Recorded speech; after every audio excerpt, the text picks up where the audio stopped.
ओम शांति। आप जैसा चाहते हैं वैसा जीवन साथी आपको क्यों नहीं मिलता है? आप जैसा पति चाहते हैं या जैसी पत्नी चाहते हैं, ऐसा क्यों नहीं मिलता है? आज का ये जो वीडियो है, इसके लिए बहुत लोगों ने बोला है, कमेंट में भी, और एक भाई ने कॉल करके भी पूछा है कि हम जैसा चाहते थे वैसा क्यों नहीं मिला है, इस पर एक वीडियो बनाइए। हो सकता है कि ये बहुत सारे लोगों की ऐसी समस्या हो। तो लगा कि हाँ, ये हो सकता है, क्योंकि आज के इस दौर में आज जो रिश्तों में कड़वाहट आ रही है और या जो रिश्ते आज टूट रहे हैं, तो आज उसका एक ही कारण है, क्योंकि हर कोई यही समझता है कि मैं जैसा चाहता था या मैं जैसा चाहती थी ऐसा नहीं मिला है, इसलिए वो रिश्ते टूटते जा रहे हैं। और दिन प्रतिदिन आज ऐसे बहुत सारे केस आप सभी के सामने आ रहे हैं। हमारे समाज में इतनी कड़वाहट आज बढ़ती जा रही है रिश्तों में, और रिश्ते टूटते जा रहे हैं, उसका सिर्फ यही कारण है। तो आज आप जान लीजिए कि ऐसा क्यों नहीं मिला। तो देखिए, जब शादी हो जाती है, जब शादी के बाद या तो लड़का या फिर लड़की को ऐसे लगता है जैसे कोई लड़का होता है जिसकी शादी हुई है। अब उस कंडीशन उस टाइम कुछ और रहती है, जब वो कोई भी कम पैसे में कम पेमेंट उसको मिलती है और काम करता है। तो ऐसा नहीं कि वो जीवन भर ऐसा ही चलता रहेगा। जब शादी होती है तो वो एक अलग टाइम होता है, और फिर धीरे-धीरे वो सब चीज़ें ठीक हो जाती हैं। अब क्या होता है कि मान लीजिए कि लड़का अगर कोई अच्छी फैमिली से है और लड़की कोई गरीब फैमिली से है, या फिर कोई लड़की अमीर फैमिली से है और लड़का कोई गरीब फैमिली से है, और शादी हो जाती है। तो फिर कहीं न कहीं उन लोगों के बीच में आ जाता है कि अरे! मैं जो सोचता था, जैसे लड़का है, तो लड़का सोच रहा है कि अरे! मैं तो इतनी अच्छी फैमिली से हूँ और मैं जो करता था वो मुझे नहीं मिली। और फिर उनके बीच में बातचीत होना कम हो जाता है, और जब वो घर में आ रहा है, लड़का कहीं बाहर से या जॉब से घर में आ रहा है, तो उसको अच्छा नहीं लग रहा है, और वो सोचता है कि इसको नहीं पता है कि मैं कौन हूँ, मैं क्या हूँ। और कई बार ऐसा भी होता है, लड़की के केस में भी ऐसा हो जाता है, और इस वजह से पहले से लड़की को भी ऐसे लगता है जैसे उसके कभी कोई ना कोई ऐसे फ्रेंड रहे होंगे, तो वो ना उसको लगता है कि ये तो माना उससे अच्छा नहीं है, और ये तो अच्छा नहीं है, ऐसे कब तक चलेगा, और इस बीच में उनकी बातें नहीं होती हैं, और धीरे-धीरे करके उनके रिश्ते बिगड़ जाते हैं। अब देखिए, अगर इस बात को आप समझ लें और मान लें कि जिस व्यक्ति से आपकी शादी हुई है, चाहे वो व्यक्ति कैसा भी हो, जब उसको आप प्रेम से रखेंगे, स्नेह से रखेंगे, तो धीरे-धीरे कब वो आप में मिल जाएगा, आपको पता नहीं चलेगा, आपके जैसा हो जाएगा, आपके जैसे जैसा चाहते हैं वैसा रहन-सहन उसका हो जाएगा, ओढ़ना-पहनना सब कुछ आपके जैसे विचार उसके हो जाएँगे। लेकिन क्या होता है, आप वो समय नहीं दे पाते हैं, और शुरुआती के दौर में ही आपको ऐसे लगता है कि अरे! ये ऐसा है, ये ऐसी है। इस कारण से आप उससे अपनी मन की बात नहीं कहते हैं, उससे बातचीत नहीं करते हैं, और इस कारण से आप उससे दूर भागने लगते हैं, और धीरे-धीरे से रिश्तों में वो खटास आने लगती है, और खटास आते-आते एक दिन ऐसा आता है कि वो रिश्ते बिगड़ जाते हैं। लेकिन आपको एक बात बताएँ कि अगर कोई व्यक्ति कैसा भी है, लेकिन अगर आप उसको अपने विचार बताएँ, आप उससे अच्छे से बात करेंगे, उसको आप प्रेम से रखेंगे, अपने दिल की बात बताएँगे कि ऐसा नहीं करिए, आप ऐसा करो, ऐसा नहीं पहनो, ऐसा पहनो, ऐसे बात नहीं करो, ऐसे बात करो, बड़ों से ऐसे बात की जाती है, इनको सम्मान दिया जाता है। तो धीरे-धीरे करके वो 1 साल में ही वो व्यक्ति आपके जैसा हो जाएगा, आपके साथ घुल-मिल जाएगा, बस वो समय आपको देना होगा। और अगर आप उसको समय नहीं देंगे, और आप देखिए, आप अगर उसको समय नहीं देंगे और आप किसी और को लायक समझेंगे, उससे अच्छा समझेंगे, वहीं से रिश्तों में दरार पड़ना शुरू हो जाती है।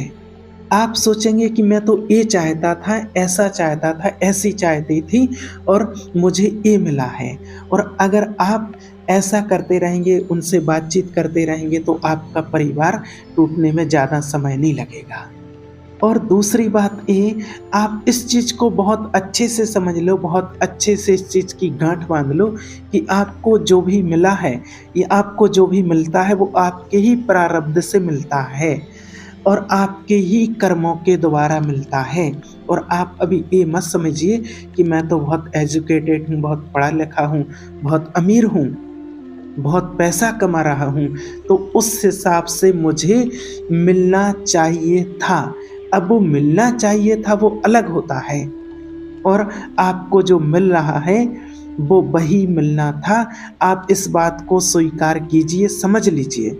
अगर आपको आपके प्रारब्ध से जो मिला है, आपके जो कर्मों से जो मिला है, वो ही मिला है।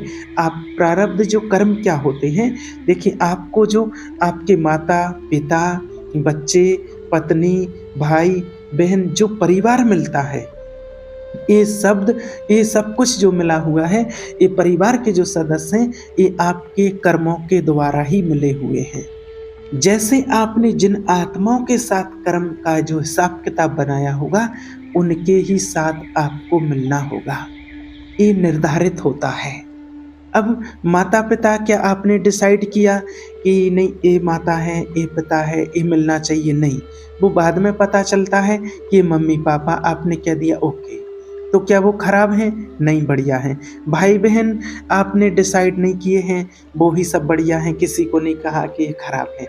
उसी प्रकार पति या पत्नी भी आप डिसाइड नहीं करते हैं, जो आपके प्रारब्ध में है, जो आपके कर्मों में है, वही आपको एक्सेप्ट करना ही पड़ेगा और उसको आपको एक्सेप्ट करना ही है। और जब आप उसको एक्सेप्ट करेंगे तो धीरे-धीरे वो व्यक्ति आपके जैसा हो जाएगा और आपको लगेगा कि धीरे-धीरे वो चीज़ें ठीक होती जाती हैं। और जब आप एक्सेप्ट नहीं करते हैं, तो वो रिश्ते और ही बिगड़ते चले जाते हैं। तो देखिए कोई कैसा भी व्यक्ति हो, जब आप उसको एक्सेप्ट कर लेंगे, उससे अपने दिल की बात बताना कहना शुरू कर देंगे, स्नेह प्रेम से रखेंगे, जब आप घुलेंगे मिलेंगे तो साल 2 साल में वो व्यक्ति आपके जैसा हो जाएगा, आपके जैसे विचार हो जाएंगे और सब कुछ बढ़िया हो जाएगा और आपकी फैमिली बहुत अच्छे से चलती रहेगी, रिश्ते आपके कभी नहीं बिगड़ेंगे। और अगर आप कहीं और बातचीत करते रहते हैं और अगर आपको लगता है कि इनको क्या पता मैं कौन हूँ और ये मुझे जानते नहीं हैं, ये मुझे जानते नहीं हैं, ये बहुत छोटे परिवार से है, बड़े परिवार से हैं, और जब आप ये कर रहे हैं, तो कहीं न कहीं एक समय तो जब हम एक्सेप्ट कर लेते हैं तो सब कुछ बढ़िया चलता है और जब नहीं करते हैं तो रिश्ते ज़रूर टूट जाते हैं, एक समय ऐसा आ ही जाता है। तो ये स्वीकार कीजिए कि जो आपको मिला है वो सबसे बेस्ट है, उसको स्वीकार कीजिए। क्योंकि दुनिया में एक तरफ और लोग ये भी कहते हैं कि जो कुछ भी मिला है, जो भी रिश्ते बनाता है, वो भगवान बनाता है, भगवान देता है, ऐसा भी लोगों का मानना है। अगर ऐसा भी मानना है, तो अगर भगवान ने दिया है, भगवान ने रिश्ता जोड़ा है, तो भगवान का प्रसाद मान करके उसको स्वीकार कीजिए। क्योंकि अगर यही आपका मानना है, भगवान का मानना है, तो देखिए उससे ज़्यादा समझदार हम तो नहीं हैं, वो ज़्यादा समझदार है। तो जो हमारे लायक था, जो हमारे कर्मों के हिसाब से था, जो हमने चुना था, जो उसने चुना है हमारे लिए, उससे ज़्यादा समझदार हम नहीं हैं। अगर उसने चुना है तो अच्छा ही जो मेरे लायक था, वो उसने मुझे दिया है। इसलिए ये समझ करके आप उसको एक्सेप्ट कीजिए, स्वीकार कीजिए, नहीं तो फिर पूरी ज़िंदगी भर आप कभी सुखी नहीं रह पाएँगे। और अगर इन चीज़ों में आप डिस्टर्ब होते रहेंगे, तो आप कभी आगे नहीं बढ़ पाएँगे, क्योंकि आज व्यक्ति के लिए सबसे बड़ी चाहिए जो होती है मन की शांति। और अगर डिस्टर्ब व्यक्ति रहता है, तो वो चीज़ कभी नहीं मिलती है। अगर व्यक्ति मन से शांत है, तो फिर उसकी प्रोग्रेस ऑटोमेटिक होती जाती है। और अगर वो मन से अशांत है, तो अगर वो कितना भी बड़ा है और अगर इधर-उधर से वो परेशान हो रहा है, तो धीरे-धीरे वो नीचे चला जाता है। और जो छोटे लोग हैं, जो नीचे कैटेगरी के लोग हैं, जो उस व्यक्ति को लगता था कि जे कभी कुछ नहीं कर सकते, आगे नहीं बढ़ सकते हैं, वो बहुत आगे चले जाते हैं। क्यों? क्योंकि उनके जीवन में हैप्पीनेस है। उन्होंने अपने रिश्तों को एक्सेप्ट किया हुआ है और आप अपने रिश्तों को अपने लिए समझ नहीं पा रहे हैं। इसलिए आपके साथ में जो व्यक्ति है उसको समझें और आप जैसा चाहते हैं कि ऐसा मिलना चाहिए था, ऐसा होना चाहिए था, उस व्यक्ति को ही आप ऐसा बना सकते हैं जैसा आप चाहते हैं। उसको ऐसा बनाने की कोशिश करें तो वो व्यक्ति ऐसा बन जाएगा और आप अपने जीवन को बहुत अच्छी तरह से चलाएँ और आपको जो मिला है व्यक्ति वो आपके कर्मों के द्वारा, आपकी प्रारब्ध के द्वारा ही आपको वो मिला हुआ है। और अगर आप अपने प्रारब्ध से, अपने कर्मों से भागने की कोशिश करेंगे, तो आप कहीं न कहीं नए कर्म बना लेंगे और जब आप नए कर्म बनाएँगे, तो नए कर्मों के परिणाम स्वरूप फिर आपके जीवन में कुछ न कुछ ज़रूर होगा। तो इसलिए आप कोई ऐसे नए कर्म ना बनाएँ जिससे आपको आगे चल के परेशानी हो, क्योंकि वो कर्म का फल तो भोगना ही पड़ेगा।